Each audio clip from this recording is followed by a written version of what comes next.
Olá, eu sou a Lucy, do canal Relatos que o Povo Conta, e hoje eu vou contar para vocês um relato real enviado por uma seguidora. Vamos para o relato? O nome é O Menino que Ficava Possuído. Ele tirou os chicletes pela boca que tinha engolido há mais de um mês. Quando meu primo tinha 7 anos, começou com os desmaios estranhos e foi só piorando. Quando ele desmaiava, levantava possuído por um espírito.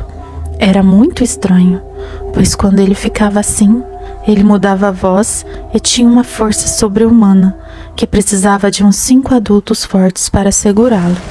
Imagina um menino de 7 anos e ele dizia, o espírito, que tinha sido mandado para matar a mãe dele. Mas quando estava possuído, não chamava ela de mãe. Falava, eu vim matar essa mulher. Era horrível. Minha mãe conta. Minha tia sofria muito com tudo isso. Procurou ajuda em igrejas, centros espíritas, fez de tudo, mas não conseguia se livrar dessa situação. Isso foram anos, mas não era todo dia que acontecia. Ainda bem, né? Minha mãe conta que ele desmaiava e vinha esse espírito mau. Diz que uma vez, enquanto seguravam ele possuído, acenderam 10 velas para rezar um terço, e ele de longe deu um sopro e apagou todas de uma só vez. Arrebentava terços só de chegar perto dele, e insistia em dizer que foi enviado para matar aquela mulher, a minha tia. Quando alguém perguntava quem era ele, enquanto estava possuído, dizia que eram muitos e vieram de um lugar que se chama Serra Pelada, que tinha sido enviado para matar aquela mulher, a minha tia. Disse uma vez até o nome da pessoa que tinha encomendado o serviço. Era muito conhecida, até parente. Não entrarei em detalhes, mas minha tia sempre foi uma mulher muito boa e humilde. Nunca acreditou que fosse essa pessoa.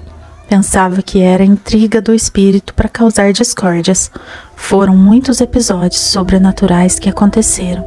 Não irei relatar todos, pois senão ficaria muito grande o relato. Só alguns, coisas assombrosas e inexplicáveis. Quando ele estava possuído pelo espírito mau, minha mãe conta que as árvores no quintal balançavam muito forte. Uma outra vez, levaram ele para um homem benzer numa fazenda vizinha. Era na zona rural. Só mato, muito escuro. No meio do caminho, sem o irmão dele perceber, era um irmão mais velho e forte que ajudava minha tia.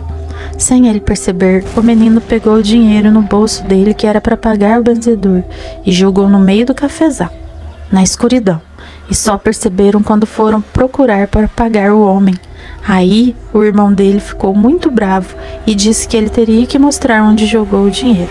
Ele, rindo, debochado, levou eles exatamente no lugar que tinha jogado o dinheiro, naquela escuridão total.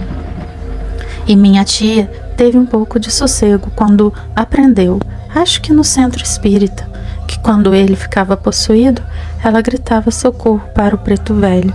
E nisso ele desmaiava de novo e saía o espírito ruim e incorporava o preto velho. Aí não agredia mais ela, mas andava mancando e pedia para fazer feijão mexido com farinha, e pedia fumo e palha para fazer cigarro, e mudava para outra voz totalmente diferente. Comia e fumava sentado no fogão, a lenha, e só voltava ao normal depois de desmaiar novamente.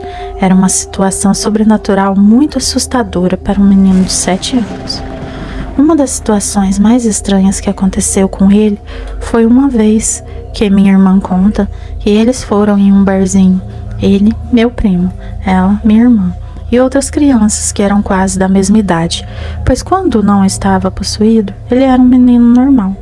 Aí, nesse barzinho, eles compraram vários chicletes e ele, como moleque arteiro, descascou uns 5 ou 6 chicletes de uma vez e colocou tudo na boca. E no caminho de volta do barzinho, ele deu de desmaiar. E minha irmã conta que ele engasgou, mas engoliu os chicletes que estavam na boca, mas não chegou a ficar possuído naquele dia. Daí, contaram para a mãe dele, que ela, preocupada, pois foram muitos chicletes, levou ele no médico. No outro dia, o médico passou o laxante e nada saiu. Depois de uma semana, fez uma tomografia, mas não encontrou nada. Mas como ele estava bem, não se preocuparam mais. Daí, depois de um mês, mais ou menos, eles estavam na minha casa e minha irmã conta que todos sentados assim, numa varanda, ele desmaiou e ficou possuído pelo espírito mau. E ela disse que ele, rindo, olhou para ela, a minha irmã, e virou o rosto para cima e começou a puxar os chicletes pela boca. Imagina a cena, que horrível. Ela disse que ele puxava aquela fita de chiclete, pois foram muitos que ele engoliu, puxando pela boca e olhando para ela. Tirou tudo. Ninguém sabe como pôde um negócio desse. Minha irmã tem medo dele até hoje por conta desse episódio. Mas depois de uma promessa que minha tia fez, assim conta minha mãe, com uns 14, 15 anos mais ou menos, ele foi liberto desse espírito e nunca mais aconteceu de ficar possuído. Mas ele parece que não ficou totalmente normal. Ela sofreu muito e esse foi um relato de uma história verdadeira, inexplicável, sobrenatural, que dá arrepios de escutar. Um abraço, fiquem com Deus.